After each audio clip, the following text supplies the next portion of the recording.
Initially, this would be taught using concrete materials.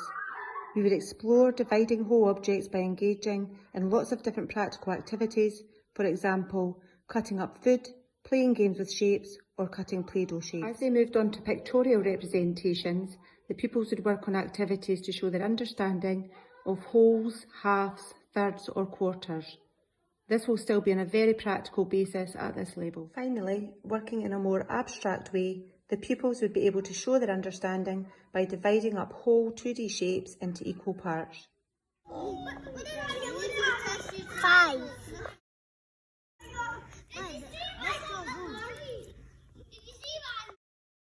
4, 5, 6, 7, 8, 10.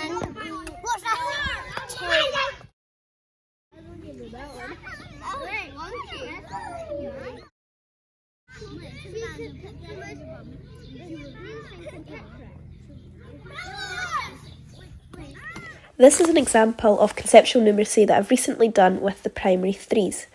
This is how we would approach multiplication with conceptual numeracy to solve a word problem.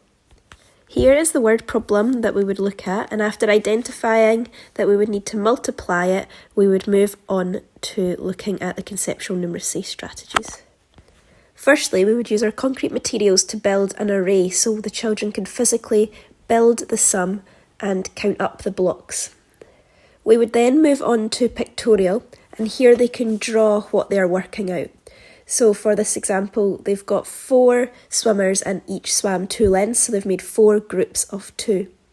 This helps them picture what the question is asking and build that picture in their head and moving away from the concrete materials. Once they've grasped the concrete and pictorial, they'll then go on to look at the abstract. This is where they would use mathematical notation, where they would write the multiplication sum and turn 4 groups of 2 into 4 times 2. Here is an example of conceptual numeracy that I have recently done with the primary 4s. So I was introducing the concept of perimeter. So the question is to draw 2 different figures, each with a perimeter of 8 centimetres. Firstly, I would teach how to build this with concrete materials, so the children get to physically do it and count round the outside of the shape. We then move on to a picture form, so pictorial, where can they picture what the question is asking of them? So they move away from the concrete and can they build that picture in their head and can they draw a representation of that? Only once they've got a real grasp on using concrete and pictorial forms do we introduce the abstract, which is then mathematical notation.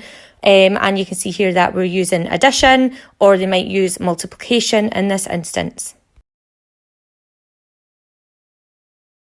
We begin teaching the addition of money concretely. This is when we create each value using physical coins. It allows children to experience handling money as well as allowing children to move and group values together.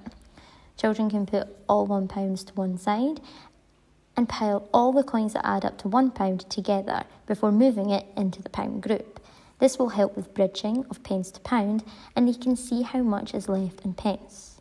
We would then move on to pictorial representation. This doesn't allow for physical manipulation, but does continue to let children visualise what they are calculating. This might be given to them, or they may draw the values themselves.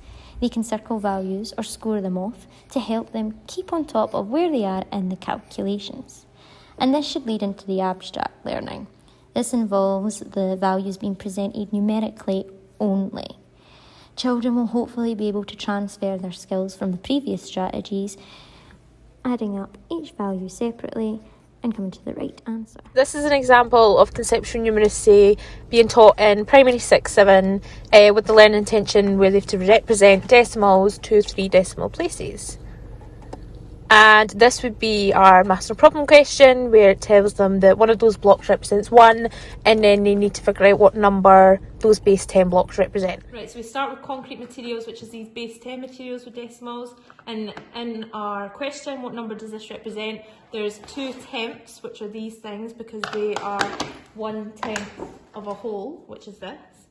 And then we've got hundredths, and we know these are hundredths because there's 10 hundredths in a tenth, and we need 1, 2, 3 of those, 2 of these, and then 5 1, 2, 3, 4, 5 thousandths, and there are 10 thousandths in a hundredth. So that helps the children to visualise that a thousandth is smaller than a hundredth and a tenth.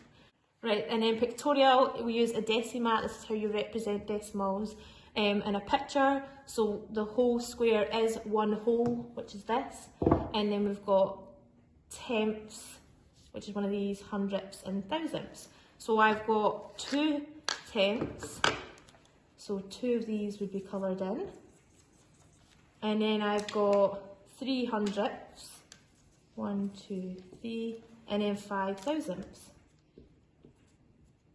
And that's how you represent it in pictures, and it helps the children to visualise how big the decimal is. And then for abstract, it would be written on a place value chart, and you can see we've got all our headings here, so we can see we've got 2 tenths, 3 hundredths, and 5 thousandths, and there's no ones, so it'd be 0, so then they know it's 0.235, and that's how you represent decimals to 3 decimal places. Today I will be demonstrating how I would teach the concept of volume to a primary 7 class. Our learning intention is I can find the volume of cubes and cuboids. Starting with concrete resources. Once I had reinforced previous learning and discussed the properties of cubes and cuboids, we would then discuss the term volume. I would then give each child 12 small cubes, and I would ask them to work in small groups to make as many different cubes or cuboids, reinforcing that each small cube takes up 1 cubic centimetre of space. I would ask them to investigate the relationship between the dimensions and areas of the cubes and cuboids, and guide the children to see that although the cubes and cuboids may have the same volume, their dimensions may be different. Moving on to pictorial, I would ask them to look at the pictures and investigate how many cubes and layers each picture has. Using simple pictures, I would then ask the children to use the cubes to multiply the length, breadth and height to calculate the volume. Once they had fully grasped pictorial, we would then move on to abstract and mathematical notation. Once they'd fully grasped this, I would then consolidate and make connections by finding the volume of cubes and cuboids, but this time they would be given dimensions which they would have to multiply to calculate the volume. When we introduced this topic, we would use concrete materials first. So I would show the children some shapes and get them to identify angles using an identifier. I would give them lollipop sticks so they could create their own angles and talk about all the different things that they're noticing. Next, we'd move on to letting the children try to draw angles. They would be able to draw and then label an angle, hopefully saying whether it's a straight angle or acute, using the reference materials provided. The children would then move on to be able to apply their knowledge to a more abstract problem by completing follow-up work in their jotter or on Seesaw.